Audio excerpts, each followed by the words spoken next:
Well, hello, folks out there on YouTube land. Got a big show lined up for you. Let's get right on into it. All right, we're going to do an injury update for the Vols, and they're preparing to definitely rumble. Let's get ready to rumble!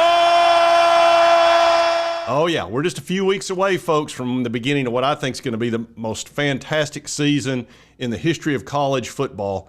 With the 12-team playoff, we're going to have 30 teams that are heavily involved in possibly getting in that playoff instead of half a dozen, which is typical.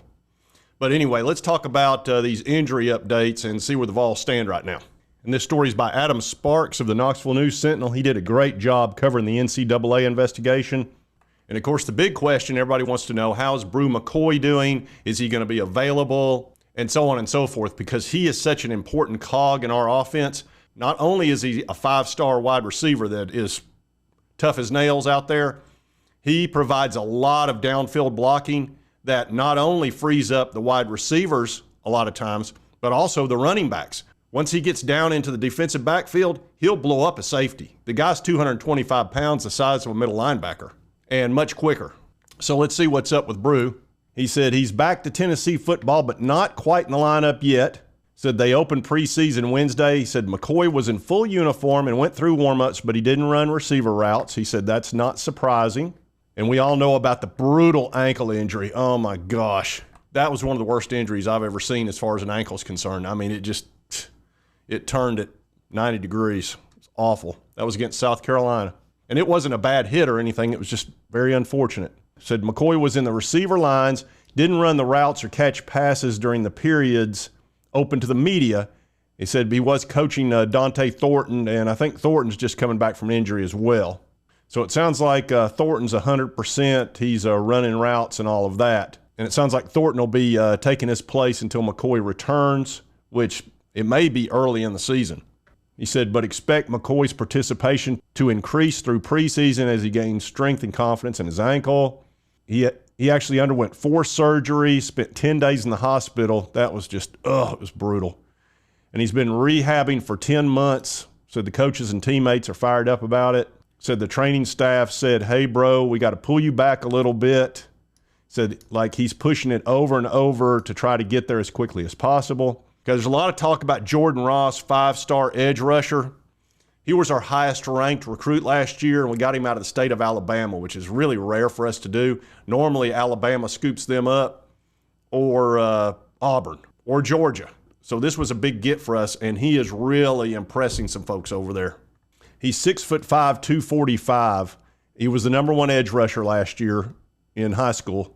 245 pounds. The dude's put on like 30 pounds in like the last 9 months, and they're saying he's fast as lightning. So we might have ourselves another James Pierce on our hands. Now, granted, I don't expect him to play like James Pierce, but don't be surprised if by next year he's playing at that level or something close to it, because this was a huge get for the Vols. And he's living up to the hype so far. It talks about UT's depth in the defensive line. We know how strong that defensive line is. With Pierce, Joshua Josephs, who I'm expecting to have a big year, and Caleb Herring, who is another really high 4-star out of the state of Tennessee. So it looks like we're super strong at edge. That's, as I've said, the strength of our team will be the defensive line, and especially the edge, putting pressure on the quarterbacks, which is what you've got to do. Football has turned into such an offensive sport that you've got to put pressure on the quarterback. He is the key position, and any type of pressure you can put on him to screw it up for him, you need to do. And we can certainly do that. Now we're going to have an update on Peyton Lewis and Cam Seldon. They were both dealing with shoulder injuries. It says Peyton Lewis went through drills at full speed, and he shows the explosion that he's one of the fastest guys you'll ever see. He was limited in spring after the surgery. So it sounds like Peyton Lewis is at 100%, but now remember, he's a true freshman. So being able to pick up the blocks and all the things that you've got to do to protect Nico, I would not over-expect from him playing a lot, because you don't really want to put a true freshman out there unless you really need him. And, of course, they could put him out there if they're not planning on passing the ball a particular play, because he does have that blazer speed. But it's risky. You remember how that was the first time Dylan Sampson went in against LSU, and Hendon Hooker got blown up. And actually, if you'll remember, Dylan Sampson picked up the fumble and ran it for about 5 yards. But it wasn't worth it, let me assure you. I mean, we were kicking butt against LSU, and that guy came through and just ripped Hendon Hooker. And Hooker didn't look the same for about 2 series after that because it rocked his world. But after that, he calmed down and started playing good again. Says Lewis must learn the playbook, adjust to the offensive tempo, and work on pass protection.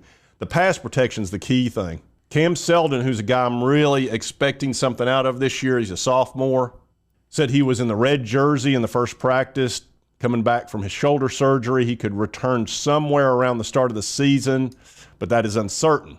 Coach Heupel said Seldon's participation will increase from the beginning to the end of the training camp.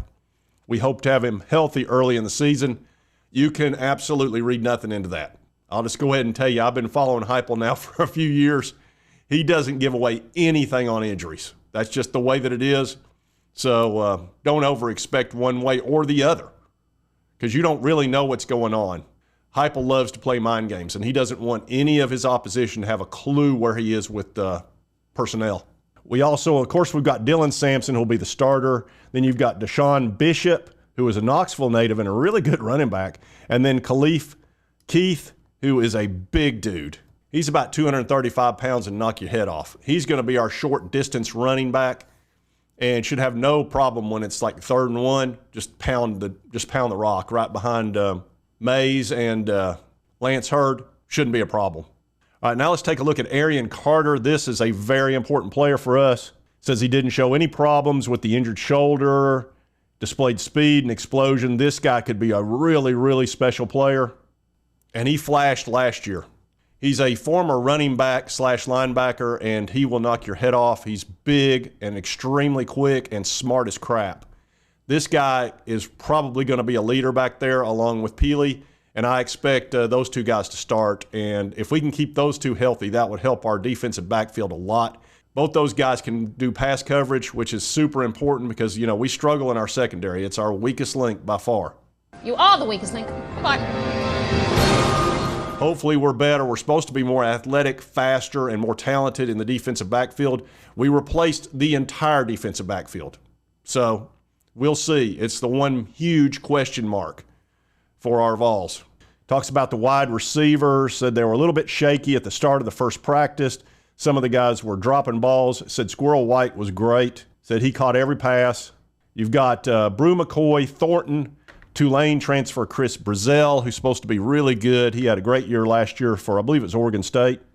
Caleb Webb, Chaz Nimrod, Mike Matthews, who's a 5-star, Braylon Staley, that guy right there. Do not sleep on him. He could be exceptional. He was a really strong 4-star out of the state of South Carolina. That didn't go over very well that we picked him up.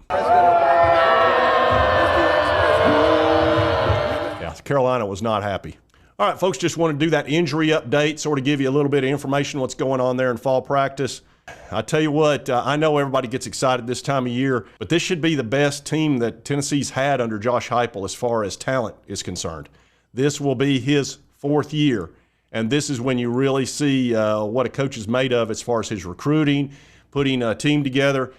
Now realize you've got to keep Nico healthy because backup-wise, we've got Gaston Moore and then a freshman, Jake Merklinger, who's also looking good, but he's a true freshman. You don't want to use a true freshman in the SEC. That's not a good idea.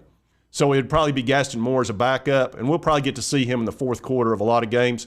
Hopefully we don't have any problems with Nico getting injured or anything along those lines, but Gaston's a very experienced player who understands Heupel's offense as well as he does. He's not nearly as talented as Nico, but he could get you through a couple of games if he had a sprained ankle or something along those lines. That's probably another weakness of this team. We don't have a super strong backup like a Texas might have with Arch Manning as their backup. But anyway, that's part of football. Anybody that loses their starting quarterback is going to have a drop-off. But I did want to do that update. I was very interested in Bru McCoy. We really need to get him back on the field, especially after that terrible injury. But from what I've been able to see, it looks like he's really making some improvement. And we'll see how it rolls here very soon. We'll start getting more and more of these fall camp updates. And if you like this content, be sure to hit that like button. Let's continue to cover all these big sports stories. If you've not subscribed, boom, boom, boom, hit that little button. I would appreciate it. And right over here is a video that YouTube thinks you'll enjoy based on your viewing history. And it's something to do with the algorithm. I don't really understand how the algorithm works. Who are you? I am the architect. I created the Matrix. I've been waiting for you. But anyway, it's supposed to work. And we'll see you next time on Sports Talk Jay.